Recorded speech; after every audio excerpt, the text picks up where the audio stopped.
Bismillahirrahmanirrahim.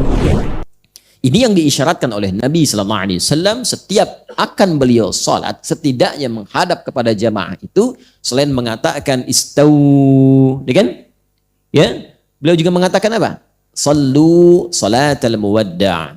Salatlah, persiapkan diri kita saat ini seakan-akan ini salat perpisahan kita dalam hidup. Nah, kalau kita merasakan akan berpulang, kekhusyuan akan hadir. Jadi pengantar pertama, hanya kehusyuan ini akan bertahan di pembuka sholat. Awal-awal. Tengah-tengah bisa kabur lagi. Betul. Ya, memang betul begitu. Karena Nabi pun mengatakan demikian. Ya. Atau kama qala Rasulullah sallallahu alaihi wasallam atau bima ma'na. Ya, idza kabbara, jika seseorang telah bertakbir, mulai takbir itu. Ya, mulai bertakbir tuh.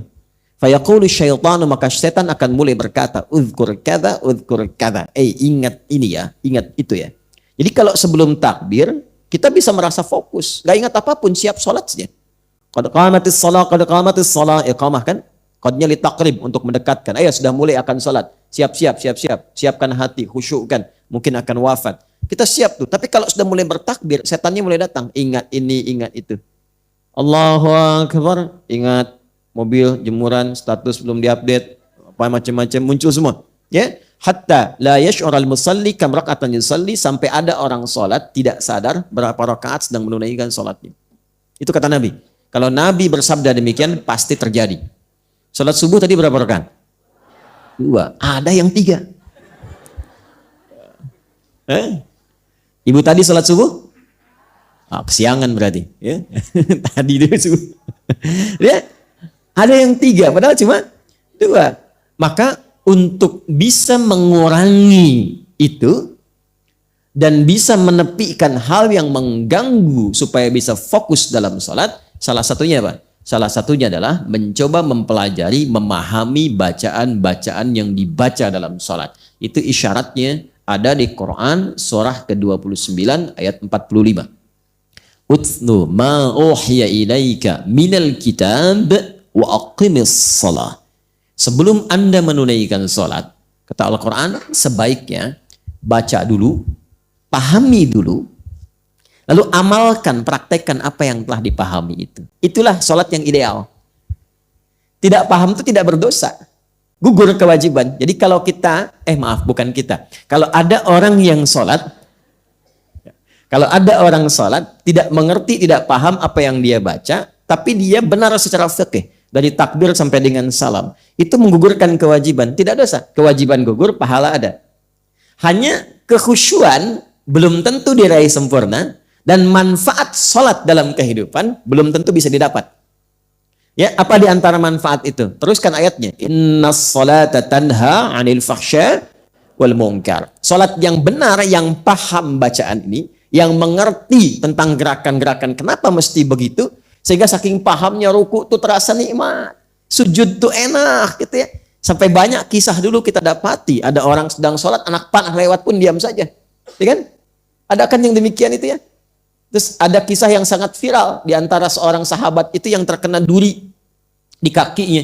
Ketika akan dicabut tuh sebelum sholat tuh sakit, saking sakitnya tuh sulit untuk dicabut. Ada seorang mengatakan kawannya, tenang, saya tahu kapan waktunya itu dicabut.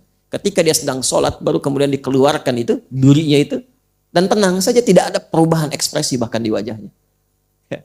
Kalau mau lebih dahsyat lagi, ya ada lagi, ini kisah nyata. Saya tidak menyampaikan sesuatu yang cerita yang aneh-aneh gitu ya. Ada kisah setelah itu, ada orang yang memang harus diamputasi bagian tubuhnya. Ya, dan dulu kan belum ada obat bius seperti sekarang. Ya. Sampai kemudian sulit, berat. Aku khawatir membuat dia kesakitan atau bahkan lebih daripada itu, bukan hanya pingsan, bisa lebih membahayakan. Tapi apa jawabnya? Dia sampaikan kepada dokternya, saya tahu kapan itu harus diamputasi. Lakukan ketika saya sholat, katanya. Tidak ada perubahan sedikit pun di wajahnya. Gitu. Baru setelah salam, pingsan.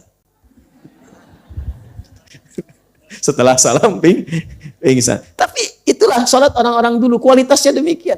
Jadi ia mengerti apa yang ia bacakan.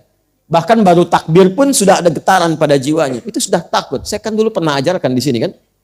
Jadi begitu tangan mengangkat itu begini, tangan mengangkat, ini kan ada ulama yang menyebutkan di Asrarus Salah, ada kitab namanya Asrarus Salah. Ada lagi Nadharat fi Ma'anis Salah. Di kitab-kitab dari kalangan salaf-salaf dulu, termasuk yang kontemporer, mengangkat begini itu sebenarnya ada dua makna. Ya, satu, buang urusan dunia ke belakang. Jadi kalau mau sholat, dunia jangan bawa-bawa, buang ke belakang. Jangan dibawa. Yang membuat seseorang tidak khusyuk itu ketika sholat, dunia masih dibawa. Itu poinnya. Yang kedua, kepasrahan kepada Allah. Pasrah. Ini yang dimaksud tadi, wa inna ilaihi rajiun. Begitu lisan mengucapkan Allahu Akbar, dunia kecil semua, hanya Allah sekarang yang agung.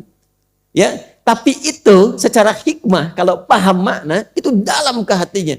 Ya Allah, aku berikrar Engkau yang paling agung, paling besar, paling hebat. Tapi bahkan sebelum sholat pun, kadang aku membawa kebesaran dalam kehidupan. Merasa lebih hebat dibanding orang lain. Ilmu yang paling tinggi, harta yang paling banyak, kedudukan yang paling berpangkat. Itu hal demikian. Dan pada saat yang sama merasakan bagaimana aku kalau diwafatkan dalam keadaan sombong dan agung itu. Muncullah kepasrahan. Disitulah kemudian dia berkata, Allahumma ba'id baini wa baina khataya. Ya kecilnya pengakuan. Itu kalau paham itu begitu. Ya Allah, aku akui, aku tuh banyak dosanya. Ya. Namun aku juga menyadari, Engkau pemaaf yang tiada batas bagi rahmat-Mu. Maka aku mohon ya Allah, pisahkan aku dan jauhkan dari kesalahan yang aku perbuat, seperti Engkau jauhkan timur dan barat yang tidak pernah menyatu. Jangan buka itu lagi di hari kiamat, aku taubat sekarang. Kalau di hari kiamat dikatakan, فَمَنْ يَعْمَلْ مِثْقَالَ ذَرَّةٍ خَيْرًا يَرَهُ وَمَنْ يَعْمَلْ مِثْقَالَ ذَرَّةٍ شَرًّا يَرَهُ. Yang kecil sekecil apapun dibuka, baik ataupun buruk. Allahumma naqqini minal khataya kama yunaqqa thawbul abyadu minad danas. Allahumma ighsilhu bil ma'i wal thalji wal barat. Kalau perlu ya Allah, bersihkan dengan apapun yang mampu menghilangkannya, sekaligus sekalipun aku mesti merasakan dengan sesuatu yang dingin ataupun sesuatu yang berkonsekuensi lebih daripada itu. Yang penting aku taubat. Itu baru takdir. Apalagi itu dibawa dalam sujud. Nikmat. Saking nikmatnya kadang-kadang tak sadar tiba ajal dan dia wafat dalam keadaan sujudnya.